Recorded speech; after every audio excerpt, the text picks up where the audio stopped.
What is going on, Ad Nation? Welcome back to another video, and welcome back to the final week of the PokeNav channel. That's right, my last videos on this channel are going to be coming out throughout this week. And seeing as how I'm not going to be around in 2022 and I'm not going to be doing any of these market watch videos, I thought today, let me go ahead and give you my predictions on what I think is going to happen in the Pokemon market as we move into next year.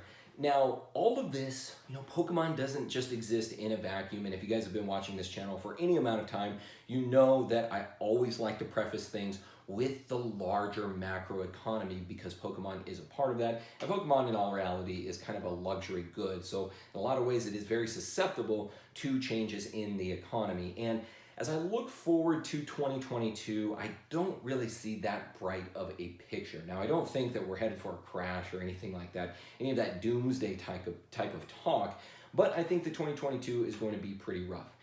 Recently, Zillow put out their annual report. They expect housing prices to go up another 8% over the course of next year. So what does that mean? Well, the average person out there is going to find a really hard time buying a new home or trying to find a home within their budget. There is talks of upping interest rates as well so that people aren't as apt, these large corporate firms, these large investment firms aren't going out there and just buying up all of this investment property.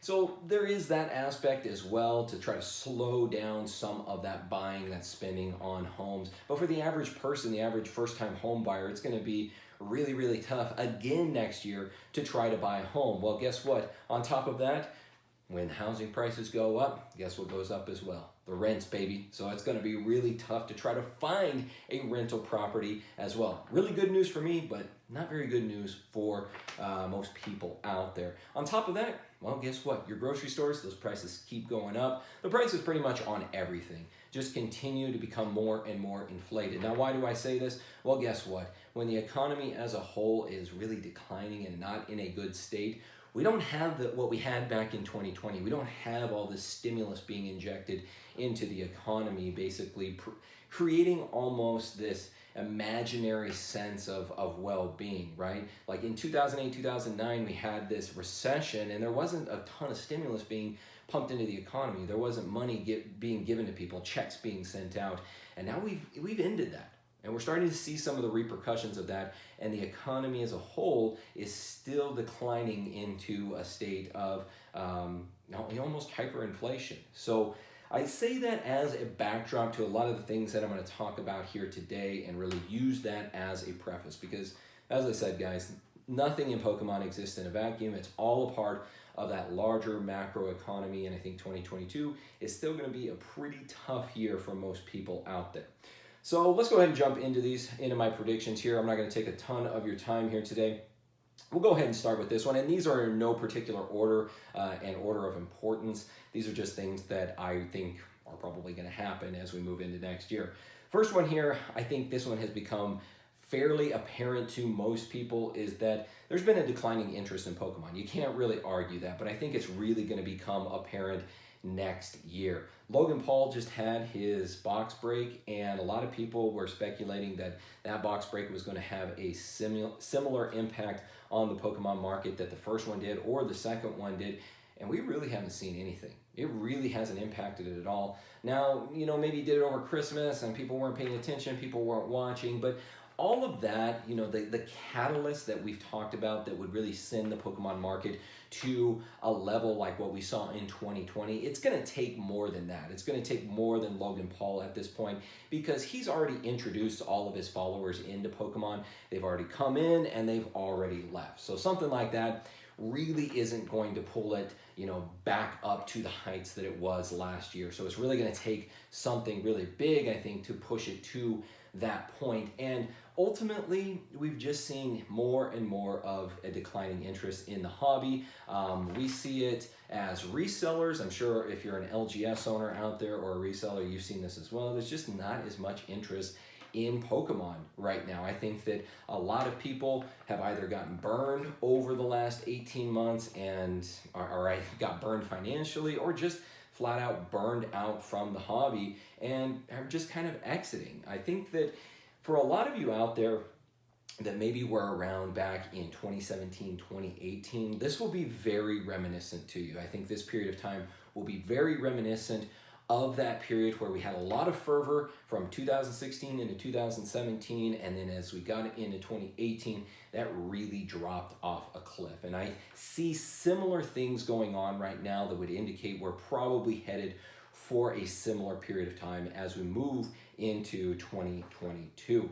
So that's kind of the bigger picture type of prediction, and I don't know, maybe that's not even that's certainly no Nostradamus type of prediction there, but it's definitely something that I'm seeing that is kind of more of a 1,000-foot view of where I see the hobby moving as we go into next year. Let's get into more specifics now. Let's see. We'll go ahead and talk about this one. So PSA. Okay, a lot of people have been talking about PSA, where they think PSA is going to go. Are they going to open up bulk? I think that PSA is going to open up their bulk economy pricing around third quarter of next year. Now, you may be asking yourself, well, PokéNav, are they going to move back to the $20 price tier? Is it going to be $50? I think they'll probably move back to the regular $20 economy price point. And one of the big reasons behind that is I think by early second quarter, we should have gotten through most of the backlog of PSAs. I think most of those cards will have been returned by that point, so I think the big backlog will have been finished. PSA has also been doing a massive hiring spree. They have hired so many graders and just people in general to get those cards pushed back out again. Now, what we talked about previously with the declining interest in Pokemon, now again, Pokemon is not the sole card game that is being submitted to PSA, so I want to make that clear right up front. But I think card games in general, it's not just Pokemon. It's really all collectible card games, sports cards included. There's just a declining interest in that right now. So I think as PSA starts to recognize this, they're going to go, we really liked making all that money. So they're going to lower the price points back down again to start getting more of an influx of those cards back into their hands, because not as many people, in my opinion, I don't think as many people are going to be grading next year, just as so many have exited the various hobbies and just the interest in general has declined. And also on top of that, remember, preface that with the economy, there's not going to be as much money in people's hands, in people's bank accounts, disposable income that will allow them to grade those cards. So I think by about third quarter of next year, PSA opens up bulk pricing once again. So if you've been waiting to get those cards graded, $100 price point, obviously way too high. Third quarter of next year, I would imagine that's probably going to open back up again. So that'll probably be a good opportunity if you've been looking to do so. I certainly hope that some of the middleman services start to open back up again. I would love it if Graded Gem was back open. Would love to be getting those $7, $8 per card grading fees once again. But we'll see. But I think overall, PSA probably going to bring back that economy price tier probably late in 2022. Next up, we'll talk about singles. So the singles market, where do I think that's going to go? I think that singles cards are probably going to drop off pretty dramatically over 2022. Over the last couple years, the singles market has just been explosive. I mean, especially when new sets come out, the singles price on those have been really good. But now we're starting to see that taper off as we start to see some of the previous sets. We start to look at Fusion Strike. We start to look at Celebrations, especially. Those singles prices just keep coming down more and more and more. Some of them have leveled off and some of them have held relatively steady. Things like Evolving Skies have actually remained pretty well, which is kind of surprising. But overall, I think as we move into next year, when those new sets come out, you're going to start to see those singles prices not be where they were in the past. They're probably going to see full art cards, alternate art cards. You may see cards, you may see the best card in the set not get over $50.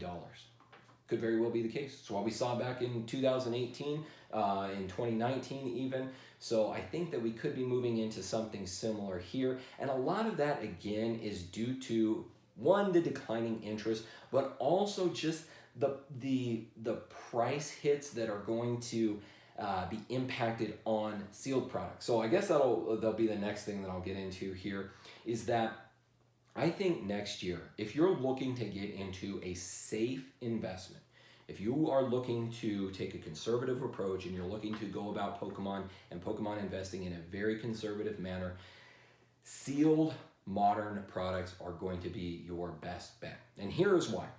Well, for one, a lot of resellers, bye-bye. They're gone now. A lot of LGSs, unfortunately, are no longer in business. And as we move into next year, the indications that we're seeing is that the distributors are going to start going back to a print to demand system, meaning what you want is what you get.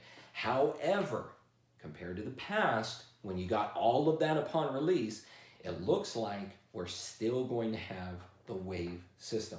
So you're going to get everything you want, but it's going to come out in 3 waves. Well, guess what happens?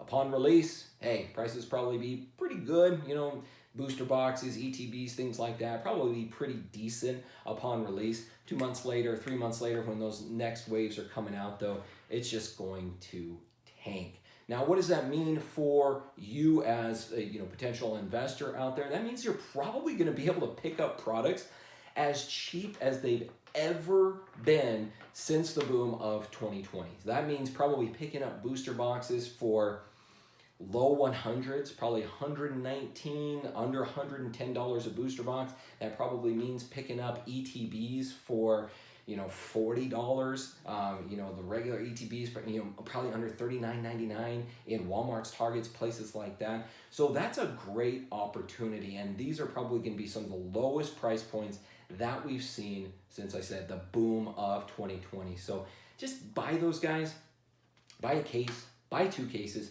put them in your closet, walk them right over, put them on the top shelf where you can't see them, and then just forget about it. Set a timer on your phone for 2 or 3, 5 years from now, and those I think will be really, really solid investments. Because again, your cost basis, your initial purchase price, to me is a lot more important than the expected return on that product. Do I think in 5 years, pretty much every product that you've bought today will probably double in price? I do. And maybe people will probably call me crazy for saying that, but I think 5 years from now, you purchase sealed products, hold on to it for that amount of time. 5 years from now, you'll probably double your money. It is not too that is not too egregious of a statement to make, in my opinion. All right, so that pretty much leads to the final prediction here for 2022, and that is that I think vintage cards, vintage products, sealed products.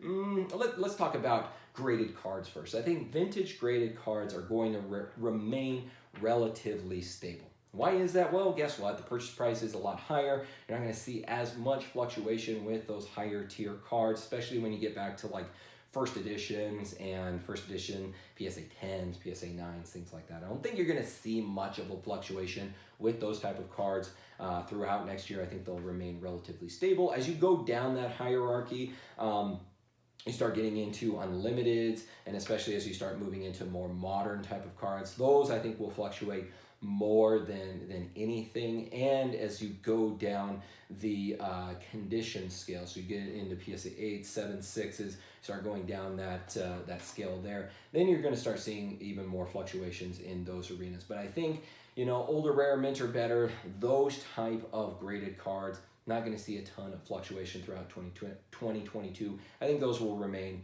relatively stable. With sealed vintage products, I think that it's definitely not going to be like it was this year or in 2020. I think, let's take base set unlimited booster boxes. Those are now under 20,000, where they were hitting peaks of around 40,000 a box. I think you're going to see those fall a little bit more. I think you're going to see pretty much a baseline. I think you're going to see a trough of around $15,000 on average for base set unlimited booster boxes in 2022. So that may be the opportunity. And if there's people out there that, bought in at 35,000 or 40,000, and they've seen their investment, go down by half, more than half, then there might be people out there that are just looking to liquidate. And that may be an even better opportunity to pick those products up at an even cheaper price. So I know a lot of this that we've talked about here today seems kind of doomy and gloomy, but really, guys, in a nutshell, what I'm really saying here is I think there's a ton of opportunities throughout 2022. You don't have as much competition because a lot of the fickle investors, collectors, hobbyists, I think are going to leave throughout this year. So you're not going to have as much competition in the market. I think there's going to be a lot of cards coming back from PSA, which as those enter the market, people are going to be undercutting each other. So you're going to be able to pick up graded cards, whether vintage or modern, for probably a cheaper price than what they've been, especially modern if you're just a collector that have been waiting on particular card to come back in a high grade, then this is going to be a good period of time to do so. And, for that other prediction of the declining interest in Pokemon, well, this is something that hobbies always go through, guys. It always goes through this. We've seen it, like I said, if you were there back in 2017, 2018, this will be very reminiscent to you of that period of time. And guess what? We all still enjoyed it. We were all still here, and we enjoyed the hobby just as much as we did in 2020. So I think that as a whole, the people that are really sticky in the hobby, the people that truly enjoy Pokemon, it's going to be business as usual, and we're going to have just as much fun. And I'll be here. I won't be vis-a-vis here on YouTube, but I will still be around on the various other platforms, enjoying the hobby, collecting, investing, and ultimately just having a good time in Pokemon. So guys, let me know what you thought of today's conversation. This will be the last quote-unquote market watch that I will have here on the channel. It'll be interesting to see where a lot of these predictions go, how close I came to them, or how far off I was, how stupid I really am. So we will really find out. But again, guys, let me know down in the comments what you thought of this video. Let me know where you think the Pokemon market is going. And other than that, I will see you all next time. My name is PokeNav. I'm here to help you navigate the world of Pokemon, one video at a time. I will see you all in the next video.